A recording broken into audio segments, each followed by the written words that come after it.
Hello बच्चों। और कैसा चल रहा है? उम्मीद है सारे अच्छे होंगे और अपनी स्टडी को अच्छे ढंग से मैनेज करते हुए जेई मेन के अच्छे पेपर दे रहे होंगे या कुछ का बाकी भी होगा। ओके, तो अब जिनका बाकी है उनके लिए ये वाला डिस्कशन बहुत ही इंपॉर्टेंट है, और जिनका हो भी चुका है चूंकि उनको भी मार्च अप्रैल मई में देना है तो उनके लिए भी बहुत इंपॉर्टेंट है। तो let's start discussion of 25 February shift 1। इसमें कुछ कुछ क्वेश्चन हम डिस्कस कर रहे हैं जो कि स्टूडेंट पॉइंट ऑफ व्यू के उन्हीं के सोर्स से लिए हुए हैं। हम इसको हमेशा फाइनलाइज नहीं बोलेंगे क्योंकि ये उतना ऑथेंटिक नहीं है, क्योंकि फाइनल क्वेश्चन विथ आंसर की जब रिलीज करेंगे एनटीए वाले तो वो फाइनल होगा बच्चों। तो उसको हम फिर से डिस्कस करेंगे आपके नॉर्मल रेगुलर क्लास में। Okay, now let's start. जैसे कि फर्स्ट क्वेश्चन है बच्चों, तो देखो ये जो फर्स्ट क्वेश्चन है यदि देख रहे होगे तो ये जो क्वेश्चन है ये पूरा का पूरा PYQs ऑफ जेई एडवांस है। अभी हाल फिलहाल में 2014 या 15 में यही क्वेश्चन जेई एडवांस में आया था, इंटीजर बेस्ड। ठीक है, तो ये आपको ध्यान देना है। ओके बच्चों, जैसे इसमें यदि हम इसमें लेते हैं कि इसको किस तरीके से किया जाएगा, तो देखो इसको किस तरीके से करने का मतलब है कि हम इसमें देख सकते हैं ना कि जब भी कोई सीरीज इनफाइनाइट की ओर जाता है तो उसका एक सिमेट्रिक पैटर्न वाला एक टर्म ले लेते हैं और बाकी उसी में उसको सोल्व कर देते हैं। जैसे यदि हम इसमें देखें कि इस पूरे को यदि हम x ले लेते हैं बच्चों, क्या ले लें? x। तो यदि इस पूरे को x ले लिए, नाउ इक्वेशन बिकम्स, है ना, इक्वेशन वी गेट, जो इक्वेशन बनेगा x में क्या बन जाएगा? We get x is equal to क्या आ जाएगा? देखो तो 1/3√2 और यहां से 4 माइनस एक्स का रूट, यही लिए है ना। अब इसी में x में क्वाड्रेटिक बन जाएगा और आंसर आ जाएगा। तो यहां से स्क्वायर कर लिए, 18x² is equal to 4 minus x. तो यहां से 18x² plus x minus 4 is equal to 0। तो यहां से x के दो वैल्यू आ जाएंगे। मतलब फर्स्ट ऑफ ऑल फैक्टराइज भी कर सकते हो बच्चों, ठीक है। तो फैक्टराइज कर दिए, तो यहां से एक तो 9x माइनस 4 और 2x प्लस 1 आ गया। ठीक है, 9x माइनस 4 और 2x प्लस 1 आ गया। देखो ये फैक्टराइजेशन सही है ना? ठीक है, एकदम सही है। तो x इज इक्वल टू यहां से आ गया हमारे पास 4/9 और -1/2। माइनस में तो ले नहीं सकते क्योंकि x जो है वो रूट के अंदर की क्वांटिटी को हमने माना है। ठीक है, यानी x इज इक्वल टू 4/9 हो गया, है ना। सो नाउ अब हम इसमें क्या करेंगे? Now 6 minus log of base क्या है? 3/2 और x के जगह पर वैल्यू पुट कर दी यानी 4/9। तो 4/9 का मतलब 3/2 का पावर क्या होता है बच्चों? 3/2 का पावर -2 ना। तो ये है -2। ठीक है, तो यहां से आ गया 6 प्लस 2 ना, दैट इज 8। जब ये क्वेश्चन जेई एडवांस में आया था तो वहां 6 प्लस पूछा गया था, तो 6 माइनस 2 आंसर यानी वहां 4 आया था। बस इतना ही चेंज हुआ, क्योंकि साल भी तो बदल गया ना, इस वजह से। ठीक है, तो क्वेश्चन एग्जैक्ट सेम है जेई एडवांस का आया हुआ। तो अभी भी बच्चों अब उतना टाइम नहीं है, लेकिन मार्च के लिए आप एकदम इसको दिल दिमाग हर जगह बैठा लेना कि आपके 10 क्वेश्चन, कम से कम 30 में से 10 क्वेश्चन तो प्योर जेई एडवांस के प्रीवियस ईयर के आए ही होंगे क्वेश्चन। ठीक है ना, अब आगे चलते हैं। जैसे ये वाला क्वेश्चन है, ये है एमआर का यानी मैथमेटिकल रीजनिंग। तो मैथमेटिकल रीजनिंग को या तो हम ट्रुथ टेबल से सॉल्व करते हैं, या हमने क्लास में आपको बताया था अल्टरनेटिव तरीका क्या है? Set theorem. तो सेट थ्योरम जो होता है वहां से उसको लिख लेते हैं, इक्विवेलेंट, है ना। मतलब मैथमेटिकल रीजनिंग के जो क्वेश्चन हैं, है ना, ऑप्शनल मेथड क्या है? Is equivalent to set operation. हम इसको इस तरीके से भी कर सकते हैं बच्चों, है ना, सेट ऑपरेशन से भी कर सकते हैं। इन सम हो या तो ट्रुथ टेबल या तो कुछ स्टेटमेंट वाइज जो लिखे रहते हैं कंबाइनेशन, और उसी तरीके से सेट ऑपरेशन भी लगा सकते हैं। जैसे यदि हम इसमें देखें कि P को A बोल दिए और Q को B बोल दिए, ये हमने बोला, ठीक है। तो अब यहां से हमारे पास देखो यही लिख देते हैं, ये मान लिए, है ना। ना अब यहां निगेशन, निगेशन का मतलब कॉम्प्लीमेंट होता है बच्चों। तो A यूनियन B का whole dash union A dash intersection B, यही है ना। ये हमारे पास दिया हुआ है बच्चों। ये क्या है, या तो सेट थ्योरम भी डायरेक्ट वेन डायग्राम से कर सकते हो, अदरवाइज हम सीधे ऑपरेशन भी लगा सकते हैं, आइदर बाय वेन डायग्राम। एक लाइन में आंसर आ जाएगा, ठीक है, आइदर बाय वेन डायग्राम, ठीक है। एक लाइन में आंसर इसको लिख सकते हो, आइदर बाय वेन, और नहीं तो हम ये डी मॉर्गन्स लॉ है, तो A dash intersection B dash है, union A dash intersection B है। अब ये डिस्ट्रीब्यूटिव लॉ लग गया ना, A डैश यहाँ intersection B dash union B, और B डैश यूनियन B जो होता है वो तो सैंपल स्पेस होता है। इसका मतलब A dash intersection sample space, that is universal set भी बोल सकते हो। तो A डैश, A डैश का मतलब निगेशन ऑफ P, ये आ गया आंसर इसका। आसान है ना।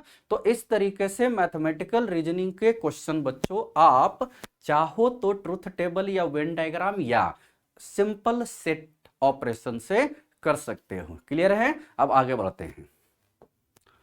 देखो ये है हाइट एंड डिस्टेंस का। तो हाइट एंड डिस्टेंस में क्या है बच्चों, a man watches a boat travelling towards him while standing on a top, its deviation यानी जो एंगल ऑफ डिप्रेशन होता है is 30 degree, after 20 second deviation यानी angle of depression is 45 degree, then how much time it take to reach bottom of the tower. तो मान लीजिए एक इसमें हम टावर ले लिए, ठीक है, ये है देखो टावर, ये टावर जो लिए हैं वो तो ऐसा कलर का है जो दिख नहीं रहा है बच्चों, है ना।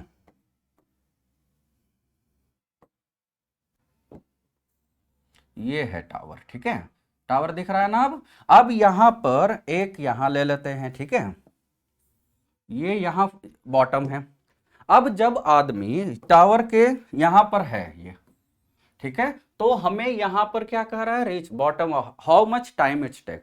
तो हाइट ऑफ द टावर तो नहीं पता है, तो हम इसको मान लेते हैं h, उसकी जरूरत तो है नहीं, वो तो आदमी ही बैठा हुआ है, height of the tower plus height of the, या बैठा हुआ है तो हाइट पूरी कैसे होगी आदमी की, है ना। तो यहाँ तो ये वाला जो क्वेश्चन में दे रखा है इसमें हमें अब इसमें क्या लेना है बच्चों, देखो यहाँ पर कुछ डिस्टेंस पर ये एंगल दे रखा है और कुछ नजदीक आ गया बॉटम की ओर तो एंगल बदल गया, है ना। तो ये दे रखा है। अब देखो सारा चीज आपको पता है। क्वेश्चन में कह रहा है man watches a boat, boat आ रहा है towards him while standing the, ये है 30 डिग्री, ये है आपका 30 डिग्री, ये है 45 डिग्री, ठीक। आफ्टर 20 सेकंड से यूनिफॉर्म स्पीड होता है, चूंकि हमेशा ये हाइट एंड डिस्टेंस में इस यूनिफॉर्म स्पीड ही लिया जाता है। तो आफ्टर 20 सेकंड्स ये यानी x दे दिया है, ठीक, x दे दिया है बेसिकली, जो भी है जिस स्पीड से भी जा रहा है ना। तो ये है y, ये है h। तो यहां हमें x जो है गिवन है, हमें y एंड h में पैरामीटर निकालना है, यानी टाइम मतलब डिस्टेंस निकाल के टाइम से डिवाइड कर देना है, उसी का रेशियो में आ जाएगा how much time it takes to, यानी y बेसिकली हमसे पूछा जा रहा है क्या होगा, ठीक है बच्चों। तो y पूछा जा रहा है, तो अब हम यहां लगा देते हैं। तो ये क्या हो जाएगा, as per figure tan 45 degree, पहले ये अच्छा लग रहा है ना, तो tan 45 degree is equal to h upon y, यानी y is equal to h आ गया, y और h तो इक्वल हो गया। Now tan 30 degree, tan 30 degree is equal to क्या आ गया आपका h upon x plus y. अब tan 30 डिग्री क्या होता है 1/√3, यानी √3 इधर चला गया, तो x plus y is equal to √3h, ठीक। और y ही निकालना है तो h के जगह पर हम y रख देते हैं, यानी x is equal to √3 minus 1 into y from 1। अब देखो x बाई वाई आ गया, तो x को ट्रैवल करने में 20 सेकंड लगता है, तो y को ट्रैवल करने में कितना सेकंड लगेगा? तो रिक्वायर्ड टाइम है ना, दैट इज रिक्वायर्ड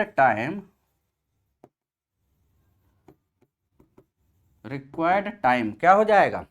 x को ट्रैवल करने में 20 सेकंड लगता है ना, तो y मतलब वन डिस्टेंस ट्रैवल मतलब 1 यूनिट डिस्टेंस ट्रैवल करने में 20 अपॉन x हो गया, तो 20 अपॉन x इंटू वाई हो गया, और y के जगह पर हम ये रख लिए, यानी कितना हो जाएगा? 20 अपॉन √3 - 1 सेकंड, ये आपका आंसर आ जाएगा। क्लियर है बच्चों? तो इस तरीके से हम इसको हाइट एंड डिस्टेंस के बेसिक क्वेश्चन में से ये एक आता है, सोल्व कर लिए। क्लियर है? बहुत आसान है, मतलब ये सब बहुत आसान आसान इसमें क्वेश्चन आते हैं, वो डिपेंड करता है कौन सा शिफ्ट में अपना अच्छा लक काम कर रहा है। ठीक है, ओके। नाउ अब ये देखो एक क्वेश्चन है, ये है मैट्रिक्स का, i प्लस ए है और i माइनस ए का पावर इनवर्स, मतलब -1 यानी इनवर्स ले लेते हैं, है ना। तो या तो i माइनस ए से दोनों साइड मल्टीप्लाई भी कर सकते हो, वो भी एक आ जाएगा, कंपेयर कर लोगे वहां से, और नहीं तो 2/2 का है तो सिंपल हम ले सकते हैं। तो यहां से देखो i प्लस ए है, देखो बच्चों i प्लस ए, i का मतलब 1001, तो ये आ जाएगा i प्लस ए आ गया आपका 1 माइनस tan θ/2 और tan θ/2 और 1, ये आया ना। और i माइनस ए देख लेते हैं, तो i माइनस ए का मतलब 1, तो 1 और ये tan θ/2 है ना, माइनस ए करना है ना इस वजह से, तो माइनस ए का मतलब ये माइनस कर देना है ना, और ये आ जाएगा 0 यानी माइनस tan θ/2 और -1, यही होगा ना, होगा कि नहीं, या 1 होगा? अच्छा 1 होगा, सही बोल रहे हो, i से माइनस किए है ना। अब ये आ गया, तो यहां से इसका इनवर्स निकाल लेना है। Now i plus A into I minus A का इनवर्स, यदि सिंप्लीफाइड ही कर दिए इसको तो ये क्या आ जाएगा? i प्लस ए तो पता है 1 माइनस tan θ/2 और tan θ/2, tan θ/2 को ना x लेके भी चल सकते हो बच्चों, ठीक है, एक ही चीज है। और इसका इनवर्स, किसी का इनवर्स यदि 2/2 है या 3/3 का भी होता है, तो adjoint of A upon determinant of A होता है ना, फॉर नॉन सिंगुलर के लिए adjoint of A upon determinant of A होता है, होता ही होगा। ठीक है, तो डिटर्मिनेंट इसका क्या आ गया? 1 plus tan square θ/2, that is second square θ/2 हमें पता चल गया, और ये आ जाएगा 1 1, डायगोनल एलिमेंट्स सेम रहते हैं और ये उलट जाते हैं साइन में, है ना, उलट नहीं जाते हैं साइन। ठीक है, याद रहेगा, तो ये सेम उलट गया। क्लियर है? अब देखो यहां से यदि हम मल्टीप्लाई करते हैं बच्चों, तो यहां से मल्टीप्लाई करने पर ये क्या आ रहा है? ये तो देखो सेकेंड स्क्वायर θ/2 आ गया। अब यहां मल्टीप्लाई तो 1 माइनस tan स्क्वायर θ/2 है, 1 माइनस tan स्क्वायर θ/2, फिर ये वाला इसके साथ जाएगा माइनस tan, अच्छा -2 tan θ/2 है, और फिर ये वाला tan θ/2 यानी 2 tan θ/2 है। मतलब सिंपल है, बस कर देना है, और माइनस यानी same way 1 minus tan square θ/2 है, और क्या करना है यहां पर हम इसको देते हैं मिटा, और यहां 1 अपॉन 1 प्लस tan स्क्वायर θ/2 कर दिए। तो यहां से आपको 1 प्लस tan स्क्वायर θ/2 सारे टर्म में डिवाइड हो जाएगा, तो 1 minus tan square θ/2 upon 1 plus tan square θ/2 cos theta होता है, यहां से साइन थीटा होता है, कॉस थीटा माइनस है साइन थीटा कॉस थीटा, है ना, ये आ गया आपका। तो देखो यही दे रखा है, इसका मतलब ए है कॉस थीटा और बी है साइन थीटा, है ना, यानी यहां से हमारे पास ए आ गया बच्चों कॉस थीटा, बी आ गया साइन थीटा, जरूरत है नहीं, क्योंकि ए स्क्वायर प्लस बी स्क्वायर हमसे पूछा जा रहा है, तो ए स्क्वायर प्लस बी स्क्वायर आ गया 1। तो आंसर इज 13, है ना। ये तो 13 के जगह पर 2021 भी होता तब भी आंसर क्या हो जाता, 2021 हो जाता ना। तो इस तरीके से हम इसको सोल्व कर सकते हैं। क्लियर है बच्चों। अब जल्दी से आगे बढ़ते हैं। ये केवल प्रोडक्ट ऑफ मैट्रिसेस पर क्वेश्चन था, इनवर्स वगैरह तो 2/2 का डायरेक्ट निकाल लेते हैं ना। आगे बढ़ते हैं।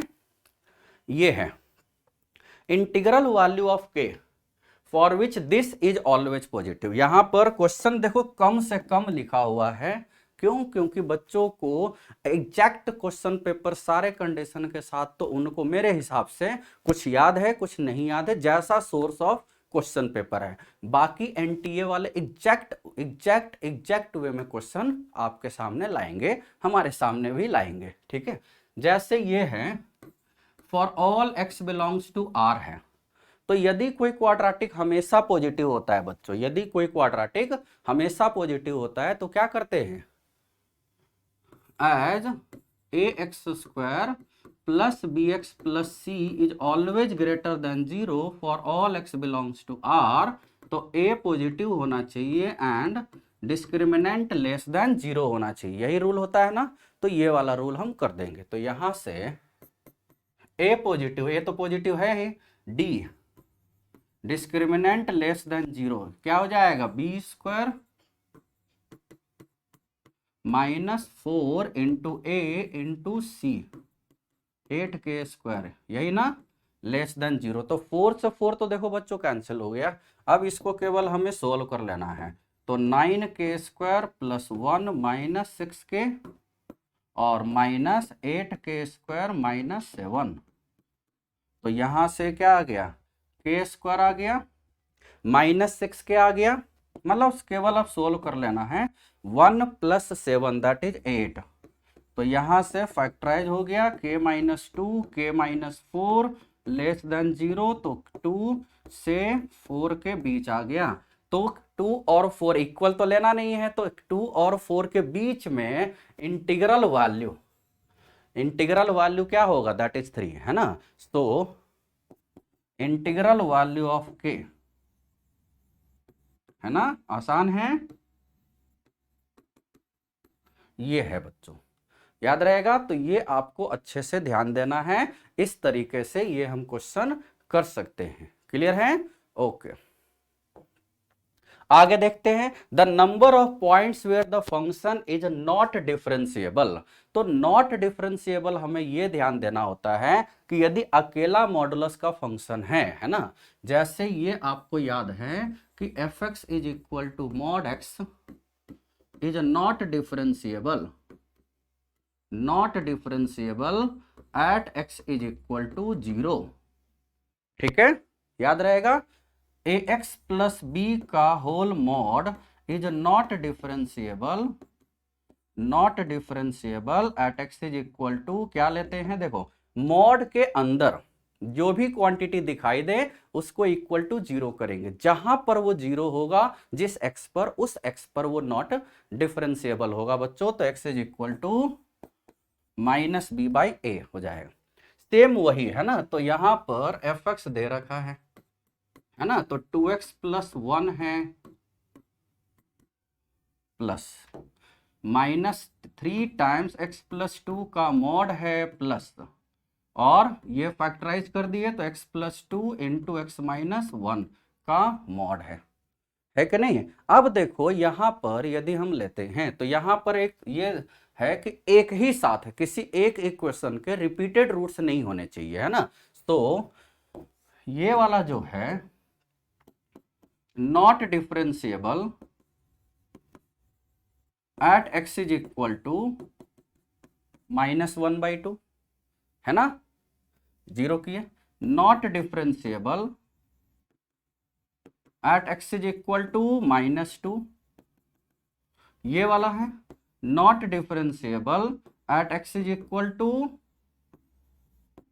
-2 एंड +1। यहां पर देखो बच्चों एक -2 दो बार आ रहा है तो थोड़ा सा कंफ्यूजन होगा, इसके लिए हम -2 पर चेक भी कर सकते हैं। -2 से कम ले, -2 से ज्यादा ले तो अलग अलग केस आ सकते हैं, उसके बाद डिफरेंशिएट। लेकिन एक ही से तो रिपीटेड रूट्स नहीं आ रहा है ना, यहाँ -2 देखो दो बार आ रहा है, ये आ रहा है, लेना तो दो बार है नहीं, हो सकता है एक बार भी ना ले। जैसे होता है ना कि x इंटू मॉड एक्स जो होता है दिस इज डिफरेंशिएबल, ये होता है डिफरेंशिएबल, ये not differentiable at x is equal to 0 नहीं होता है। लेकिन ये एक अलग एक्सप्रेशन है बच्चों, ये एक अलग एक्सप्रेशन का मतलब एक ही इक्वेशन को जीरो करने पर रिपीटेड रूट्स, यहां तो अलग अलग आ रहा है। सो पॉइंट्स ऑफ नॉन डिफरेंशिबिलिटी है ना, non differentiability of F x है ना इज गिवन बाय इज क्या हो जाएगा, -1/2 हो जाएगा, -2 हो जाएगा और 1 हो जाएगा। अब -2 पर कंफ्यूजन है तो यहां पर क्या लगा लोगे, स्टार। अब -2 पर चेक कर लेंगे, -2 से कम लेने पर, -2 से कम लोगे तो यहां आ जाएगा पॉजिटिव प्लस में, है ना। तो यदि हम वो देख लेते हैं, है ना, -2 के लिए, बाकी सेम उसको देखना ही नहीं है। तो ये आ गया 3x + 6 आ गया, और -2 से कम लेने पर इसका नेचर क्या आएगा, -2 और +1 के बीच में तो निगेटिव आएगा, इधर पॉजिटिव आएगा। तो ये आ रहा है प्लस में x² + x - 2। और यदि -2 से ज्यादा लिए तो -3 माइनस, और ये आ गया नेगेटिव, तो -x² - x +2। तो देखो ऊपर वाले में डिफरेंशिएशन करने से कितना आ रहा है, इसका डिफरेंशिएशन ऊपर वाले में डिफरेंशिएशन से देखो ये आ रहा है 2x और 4x यानी 4, और नीचे वाले में डिफरेंशिएशन कितना आ रहा है, माइनस, ये वाला आ रहा है -2x और -4।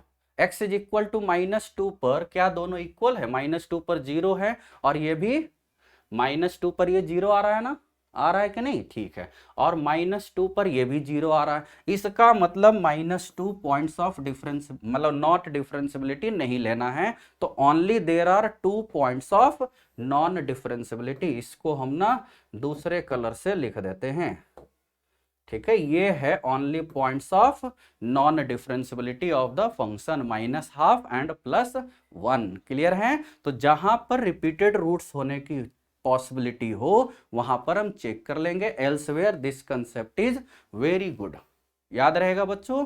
ठीक है, अब आगे चलते हैं। देखो ये बहुत आसान है, x³ है, क्या है, x³। तो x³ को देखते ही तो मान लो x³ को यदि t मान लिए, क्यों मान लिए, क्योंकि नीचे में x² dx टू सपोर्ट है, तो 3x² dx is equal to dt आ गया। सो I बिकम्स, लिमिट तो वही रह जाएगा, -1 से +1 और 1/3 e⁻t का ग्रेटेस्ट इंटीजर और dt। ये ग्रेटेस्ट इंटीजर ये सब लिखा हुआ रहेगा, हमें सोचना नहीं है, ठीक है। अब देखो इसको इंटीग्रल इंटरवल ब्रेक कर देते हैं, तो ये आ गया -1 से 0, -1 और 0 के बीच में ग्रेटेस्ट इंटीजर, अच्छा -1 बोल रहे थे, ठीक है। और 0 से 1 में ग्रेटेस्ट इंटीजर ये होता है ना, तो यहां से 1/3 -1 से अच्छा e⁻, यानी ये आ गया 1, यानी e⁻−1 आ गया, और ये e⁻1, और 0 रखने से देखो गलत गलत हो रहा है ना, e⁻, लेकिन ये t क्यों लिखा है भाई हमने, e⁻0 हो जाएगा ना, ये 0 से 1 में तो e⁻0 हो जाएगा, है ना, ये यानी 1 हो जाएगा। तो ये 1/3 है, ये कितना आ रहा है, e का पावर -1, तो देखो बाहर आ गया, और dt यानी t 0 माइनस यानी 1 आ गया, और प्लस ये भी 1 है, ये तो 1 है, 1 का इंटीग्रेशन यानी ये आ गया आपका 1/3 1 + 1/e, दिस इज आंसर। ठीक है, तो ये ऑप्शन में तो ये सब नहीं दिया हुआ है, ऑप्शन ज्यादा किया हुआ नहीं, वो उसमें एनटीए जो क्वेश्चन पेपर भेजेंगे उसमें सारा चीज क्लियर रहेगा। हमें यहाँ पर मेथड सीख लेना है just to get maximum benefit in tomorrow paper. ठीक है, तो ये आ गया आपका, क्लियर है। ओके, अब आगे चलते हैं। देखो ये एकदम आसान क्वेश्चन है। x is equal to sum of infinite number of series दिया हुआ है, जीपी में है, कॉमन रेशियो 1, मतलब फर्स्ट टर्म 1 है, common ratio cos square theta है, ये same exactly same P Y Qs of JEE advance है ना, जेई एडवांस है, ये ऑलरेडी आया हुआ है क्वेश्चन। ठीक है, तो यहां पर x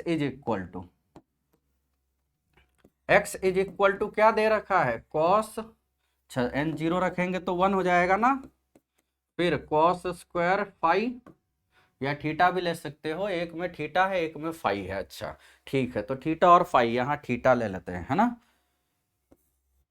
plus cos 4 theta plus and so on up to infinite है, तो 1/1 माइनस आर, यानी 1/sin स्क्वायर थीटा, यही है ना, ये आ गया x।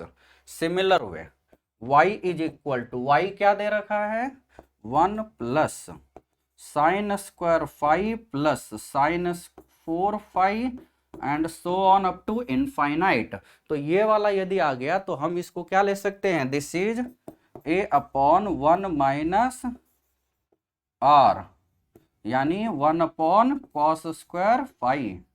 ठीक है, तो 1 कॉस स्क्वायर फाइव ये दे दिया है, इसका मतलब ये आ गया साइन स्क्वायर थीटा और ये कॉस स्क्वायर फाइव में ये है, और जेड भी दे दिया है ना। नाउ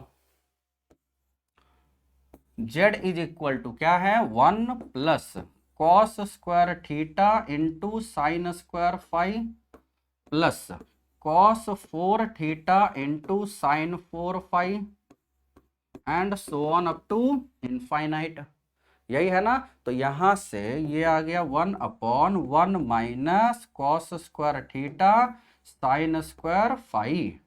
अब देखो एक्स वाई जेड में हम निकाल सकते हैं ना रिलेशन, क्या हो जाएगा, तो 1/1 माइनस, देखो cos square sine square theta है 1/x, तो cos square theta 1 minus 1/x आ जाएगा, और ये 1 माइनस 1/y आ जाएगा। बस अब इसको आपको सोल्व कर लेना है, तो z इज इक्वल टू अपने आप एक रिलेशन आ जाएगा, है ना, z is equal to LCM ले लिया तो ऊपर में एक्स वाई चला गया ना, ठीक है, और ये 1 माइनस x माइनस, अच्छा 1 भी तो खत्म हो गया ना, ये आ गया x y minus x minus 1 into y minus 1, तो एक्स वाई से एक्स वाई कट गया, तो जेड यहां से आ गया, ये देखो मल्टीप्लाई करोगे तो एक्स प्लस वाई माइनस 1 आ रहा है, ये वाला minus x minus y plus 1 है, तो उलट गया, तो एक्स प्लस वाई माइनस 1, तो जेड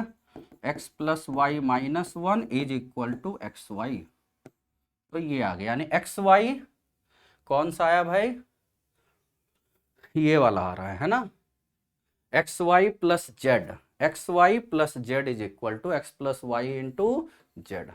सिंपल है ना, मतलब सिंपल आपको infinite number of terms GP में फॉर्मूला लगा लेना था, a/1 माइनस आर है, कॉमन रेशियो x से कम होना चाहिए। ठीक है, तो कॉमन रेशियो यदि x से कम है तो हम लिख सकते हैं। क्लियर है बच्चों, ओके, अब आगे चलते हैं। एक्स वाई जेड ये भी exact same P Y Qs of JEE advance है। ठीक है, ये ऑलरेडी जेई मेन में आ चुका है, P Y Qs of JEE advance,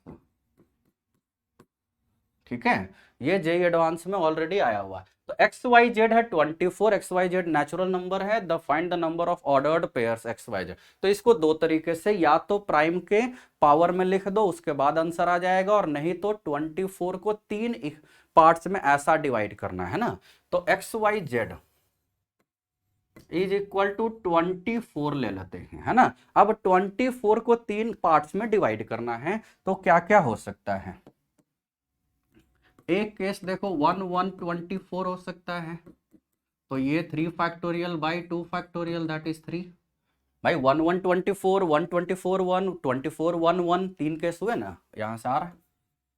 1 2 का 12 ले सकते हैं, 6 हो गया। 1 3 8 ले सकते हैं, 3 फैक्टोरियल हो गया। और क्या, अच्छा 1 4 6 ले सकते हो, ठीक। और 1 का काम तो खत्म हो गया ना, ठीक है। अब देखो 2 2 2 2 3 ना, 6 ले सकते हैं,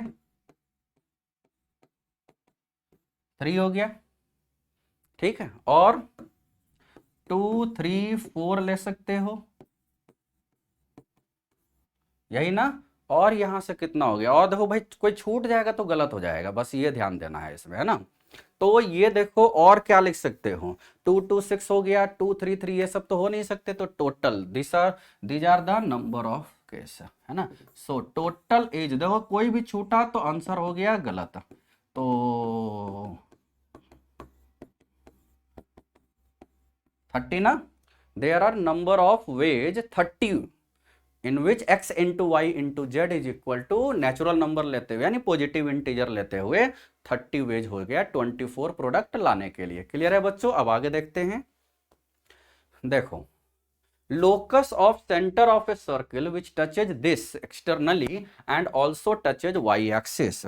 तो देखो कोई सर्किल है, ठीक है। यदि कोई हम सर्किल लेते हैं जो y एक्सिस को भी टच कर रहा है, ठीक है, y एक्सिस को क्या कर रहा है, टच कर रहा है। तो यदि y एक्सिस को टच करते हुए हम कोई भी सर्किल लेते हैं बच्चों, ये है रख लो y एक्सिस, है ना। यदि ये y एक्सिस को टच कर रहा है, इसका मतलब क्या हो जाएगा, इसका मतलब हमारे पास हो जाएगा कि इसका सेंटर यदि अल्फा को, अच्छा लोकस निकालना है ना, हमें निकालना है लोकस, इसका मतलब हम h कॉमा k ले लेते हैं।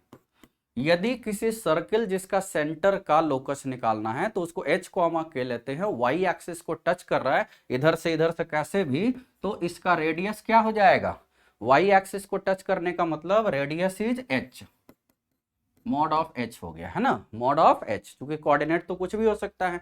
अब कह रहा है कि ये सर्किल इस सर्किल को भी टच कर रहा है, तो इस सर्किल का सेंटर क्या है बच्चों, सर्किल को हम इसीलिए देखते हैं ना कि देखते ही देखते सेंटर और रेडियस निकाल लेंगे, तो सेंटर तो डायरेक्ट आ जाएगा।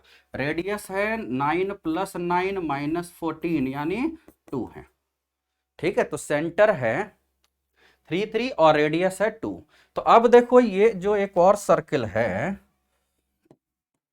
एक और सर्किल यदि हम लेते हैं, सर्किल लेने के जगह पर ना हमने क्या ले लिया,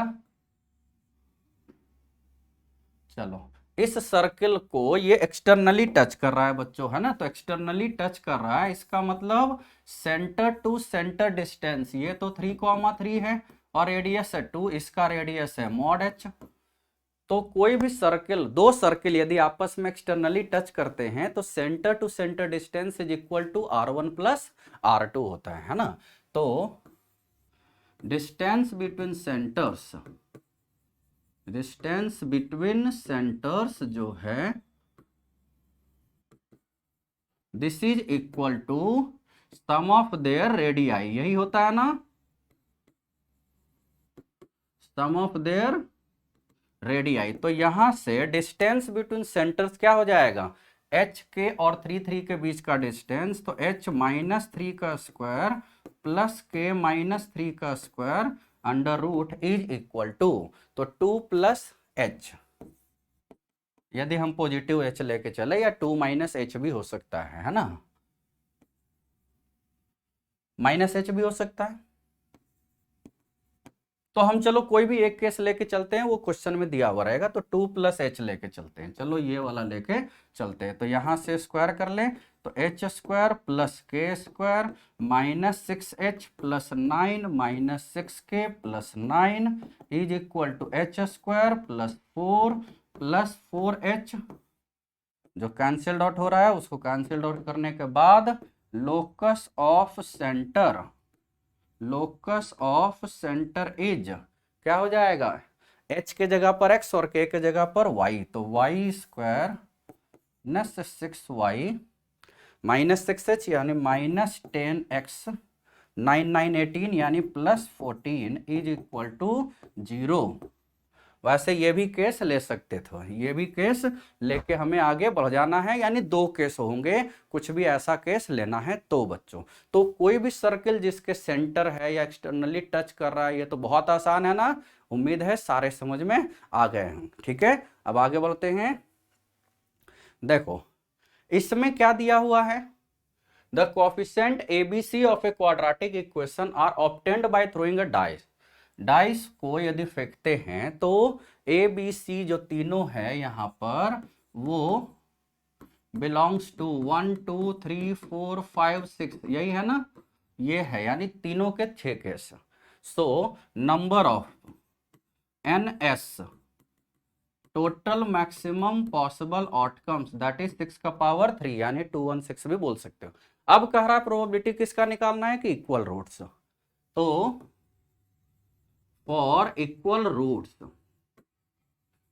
रूट्स के लिए क्या होगा बच्चों, discriminant is equal to 0, discriminant is equal to 0 कर देंगे हम, है ना। तो डिस्क्रिमिनेंट यदि 0 हो गया तो B² is equal to 4AC, है ना। तो इसको हम सबसे अच्छे लिख लेते हैं, AC is equal to B/2 का होल स्क्वायर। यहां से ये पता चल गया that is B must be even, है ना।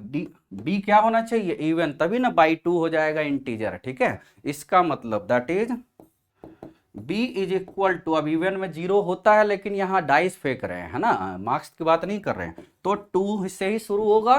तो B यदि 2 है तो AC इज इक्वल टू 1 होगा, यानी 1,1 होगा, एक केस। B यदि 4 है तो AC इज इक्वल टू 4 होगा, यानी 1 4 4 1 और 2 2, है ना, 3 केस। और B यदि 6 होगा तो AC 9 हो जाएगा, और AC यदि 9 है तो 1,9 तो हो नहीं सकता, तो 3,3, और तो कुछ हो नहीं सकता। तो 1 2 3 4 5 5 ही केस है ना। So probability is, required probability that is 5/6 का पावर 3, 5/216। आसान है ना। तो इस तरीके से हम प्रोबेबिलिटी के बेसिक क्वेश्चन ये हैं, बेसिकली प्रोबेबिलिटी, कॉम्प्लेक्स, क्वाड्रेटिक, ये सब को मर्ज करके बहुत ही आसानी से इसको हम सोल्व करने लायक कर चुके हैं। ठीक है, बहुत आसान है ना। ओके, अब आगे बढ़ते हैं। जैसे ये दे रखा है, इसको हम यदि ये देखो, ये हमने ऑलरेडी बता रखा है बच्चों, है ना, एज XYZ YZX ZXY, ये जो होता है determinant is a circular determinant, ये हमने क्लास में आपको बता रखा है। ठीक है बच्चों, ये क्या है, सर्कुलर डिटर्मिनेंट। तो यदि ये है सर्कुलर डिटर्मिनेंट, डिटर्मिनेंट की बात करते हैं, दैट इज इक्वल टू, ये बताया हुआ है ना, क्या होता है इसका value, 3XYZ minus X³ plus Y³ plus ZQ, यही होता है ना। बाद वाला माइनस लिखने की जरूरत थी नहीं, ये होता है इसका डायरेक्ट वैल्यू। ठीक है, डिटर्मिनेंट का वैल्यू डायरेक्ट होता है। अब यहां पर क्वेश्चन में दिया हुआ है A² is equal to I3। यदि हम दोनों साइड डिटर्मिनेंट ले ले बच्चों, है ना, दोनों साइड डिटर्मिनेंट ले ले, ऑब्जेक्टिव है ना, इसलिए I3 का डिटर्मिनेंट तो 1 होता है, यानी डिटर्मिनेंट ऑफ A होगा ±1 होगा ना। अब देखो क्वेश्चन में x plus y plus z दिया हुआ है positive, x plus y plus z positive है, इसका मतलब ये पूरा का पूरा निगेटिव होगा ना। This is always less than 0 as x plus y plus z is positive, होगा ना।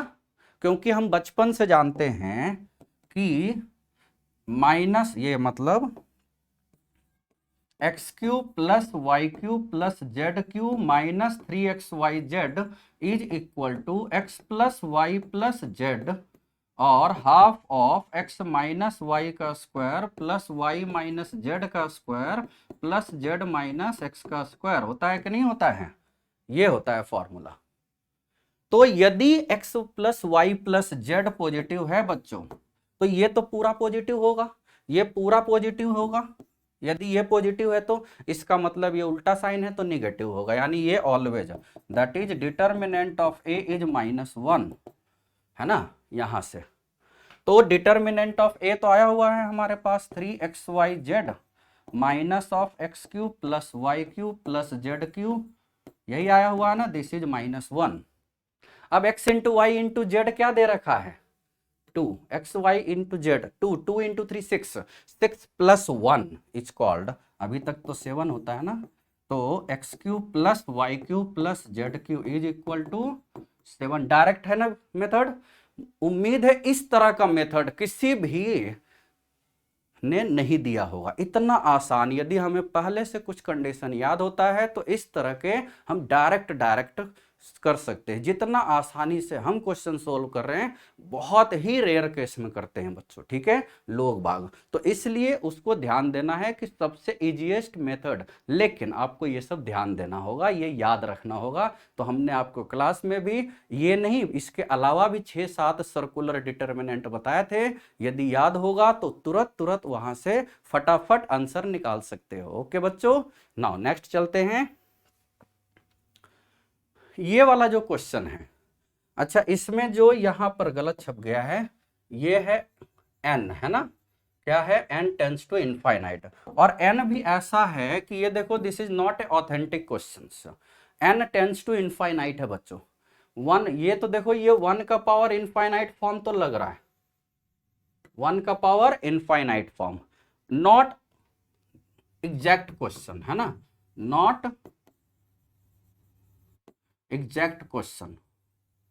ये क्वेश्चन गलत हो सकता है क्योंकि ये 1 का पावर इनफाइनाइट फॉर्म तो है। तो यदि हम इसमें 1 का पावर इनफाइनाइट लगाएं तो limit limit limit n tends to infinite, मैं ही बोल रहा था 3 बार, limit n tends to infinite n into formula लग गया 1 plus 1/2 plus 1/4 up to 1/n n square, यही होता है ना।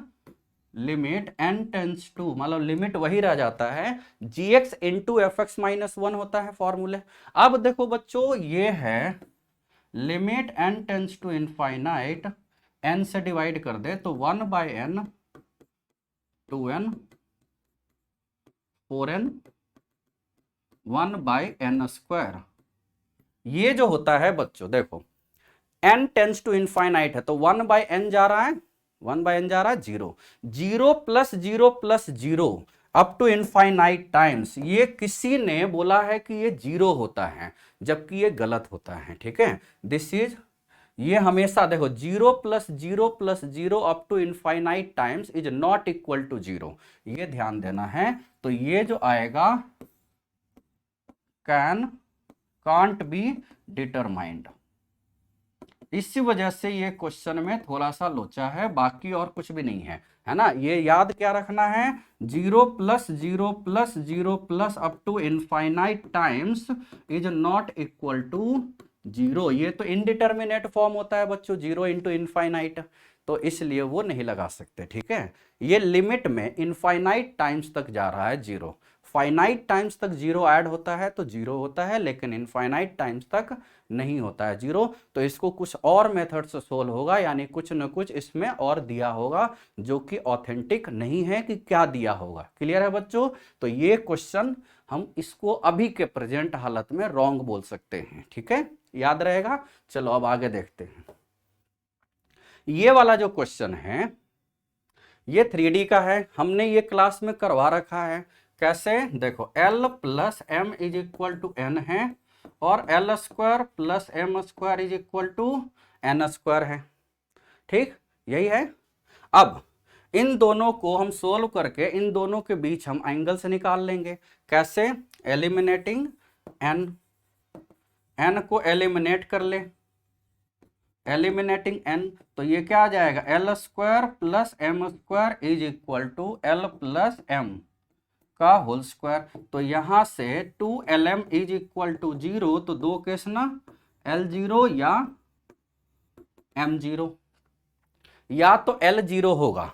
तो L यदि 0 है तो N is equal to M है, और M 0 है तो N is equal to L है। ठीक, तो अब हम दो केस ले लिए। केस 1 है ना, L है 0, M is equal to N है, using L square plus M square plus N square is equal to 1 होता है ना बच्चों, ये हो गया 1। तो यदि हम यहां पुट कर देते हैं तो M is equal to N is equal to plus minus 1/√2 ले लेंगे, यानी एक पेयर आ गया 0 कॉमा, एक्यूट एंगल की बात चल रही है इसीलिए हम एक्यूट वाला ले रहे हैं, फॉर एक्यूट एंगल। ठीक है, क्वेश्चन में वैसे दिया रहता है एंगल बिटवीन देम, तो एक्यूट एंगल ही होता है। ठीक है, केस 2, यहां पर M 0 है और L is equal to N है, तो सेम वही ना, using L square plus M square plus N square is equal to 1, L is equal to N is equal to plus minus 1/√2, यानी ये आ गया आपका 1/√2 कॉमा 0 कॉमा 1/√2। ठीक, तो दोनों के बीच एंगल ये आ गया, ये आ गया, तो एंगल हम निकाल सकते हैं ना, cos थीटा L1 L2, तो cos theta is equal to, या यहाँ पर एंगल अल्फा दिया हुआ है ना, तो cos अल्फा क्या हो गया, 0 0 यानी 1/2, यानी अल्फा इज 60 डिग्री, है कि नहीं, अल्फा इज 60 डिग्री। तो यहाँ पुट कर देते हैं, तो sin 4 अल्फा ये प्लस cos 4, वैसे तो इसको और भी आसानी से लिख सकते हैं, sin 4 theta plus cos 4 theta 1 minus half sine square 2 theta. चलो यहां पर भी है, साइन 60 डिग्री क्या होता है, √3/2 का पावर 4, यानी √3 का पावर 4 यानी 9/√3/2 का पावर 4, तो और ये आ गया 1/4, तो 1/2 का स्क्वायर यानी 16, ये आ गया 5/8 आया ना। तो इस तरीके से हम डायरेक्ट ले सकते हैं, √3/2 का पावर 2 मतलब 3/4 का स्क्वायर 9/16, 1/2 ही चल रहा है तो 5/8। क्लियर है, तो इस तरीके से ये हम ले सकते हैं, आंसर अच्छा ऑप्शन में आया हुआ है। ठीक है, क्लियर है, बहुत आसान है बच्चों। ठीक है, आगे चलते हैं, याद रहेगा। देखो अब ये वाला एक क्वेश्चन देख लेते हैं, ये अच्छा इसमें इज ले रखा है ना, इसको क्या कर देते हैं बच्चों, इफ, ये है इफ हो जाएगा, है ना। If straight line this cuts x axis at A and y axis at B, है ना, थ्रू ए बी और ऑरिजिन। तो एक हम देखो पहले इसमें ना गोल बना लेते हैं, सर्किल, क्या बना लेते हैं, गोल, ये देखो है सर्किल। ठीक है, अब ये जो सर्किल है ये ओरिजिन से पास कर रहा है, तो एक्स एक्सिस वाई एक्सिस बना लिए हम, ये देखो ये है एक्स एक्सिस और ये ले लेते हैं वाई एक्सिस। क्लियर है यहां तक। तो देखो ये जो सर्किल है ये एक्स एक्सिस के ए और वाई एक्सिस के ओरिजिन ये सबसे पास कर रहा है बच्चों। ठीक है, ये है ओह, ये है ए, ये है बी, ये है ओ, यही दे रखा है ना। तो ए बी ओ हमें मिल गया, इन तीनों से पास होते हुए सर्किल का इक्वेशन भी निकाल लोगे। तो ए का कोऑर्डिनेट क्या है, देखो ए जो है x + 2y is equal to 1 है। ठीक है, तो इसमें y 0 रख दिए तो a का कोऑर्डिनेट तो 1,0 आ गया, x 0 रख दिए तो 0,½ आ गया, आया ना, और ये है 0 0।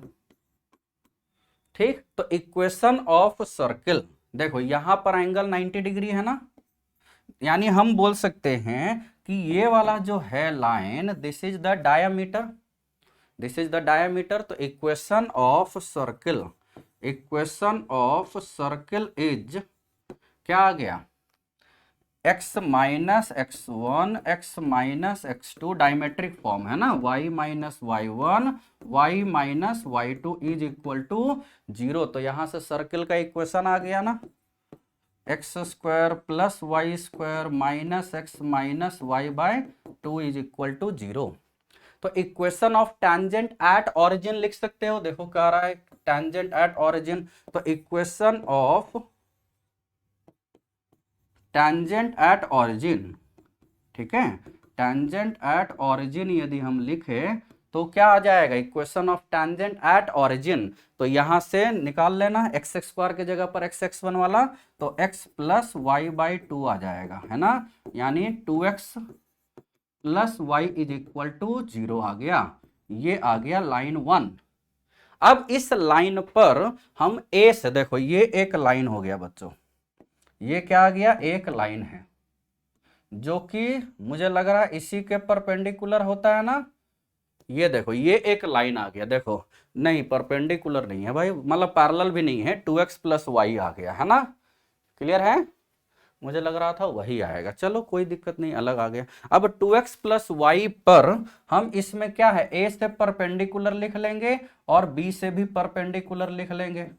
वैसे तो इसका डायरेक्ट रिजल्ट है बच्चों, ये जेई एडवांस का ही क्वेश्चन है, ये डायरेक्ट रिजल्ट है, लेकिन कितना रिजल्ट याद रखोगे, ए से इस पर परपेंडिकुलर डिस्टेंस निकाल लिए, ठीक है, यहां निकाल लेते हैं, ये तो मिट ही नहीं रहा है। नाउ ये ले लिए P1, ये ले लिया P2, तो हमसे क्या पूछा जा रहा है, then the sum of the height of perpendicular, यानी P1 प्लस P2। तो P1 आ गया 1,0 से 1,0 से 2x प्लस वाई, यानी 2/√5, और P2 आ गया 0,12 से, यानी 1/2/√5, है ना। तो P1 प्लस P2 हमसे पूछा जा रहा है, तो 2/√5 1/2√5, 1/√5 2 प्लस 1/2 5 यानी √5/2 हो जाएगा, क्या 2√5 कॉमन कर लिया, हाँ √5/2 ये आ जाएगा, √5/2 कोई है, ये आ गया आपका, क्लियर है। तो ये जो हमें क्वेश्चन अच्छे खासे, जो डायरेक्ट एज पर different students point of view जो हमें ऑथेंटिक क्वेश्चन ये मिले हैं, उसका हमने बहुत ही अच्छे ढंग से सॉल्यूशन आपके सामने रख दिया है। एक्चुअल जो होगा बच्चों, जैसे ही एनटीए का पेपर अपलोड होगा विद आंसर की या विदाउट आंसर की, परसों या तरसों यानी 27 या 28 फरवरी में एनटीए का पेपर अपलोड हो जाएगा। उसके बाद आप लोग एक बार और उसको गो थ्रू करना, जिससे मार्च अप्रैल और मई में अच्छे से एग्जाम दे सको। क्लियर है बच्चों, तब तक के लिए हम आज के क्वेश्चन यहीं तक स्टॉप करते हैं। हमने केवल अभी 15 क्वेश्चन लिया है, ऐसे ही हम कोशिश करेंगे कि अगले शिफ्ट के 15 क्वेश्चन और करवा लें, क्योंकि ये करने का मेन पर्पस ये है, एग्जैक्ट ये क्वेश्चन नहीं आएगा बच्चों, एग्जैक्ट ये क्वेश्चन नहीं आएगा, just to check your level.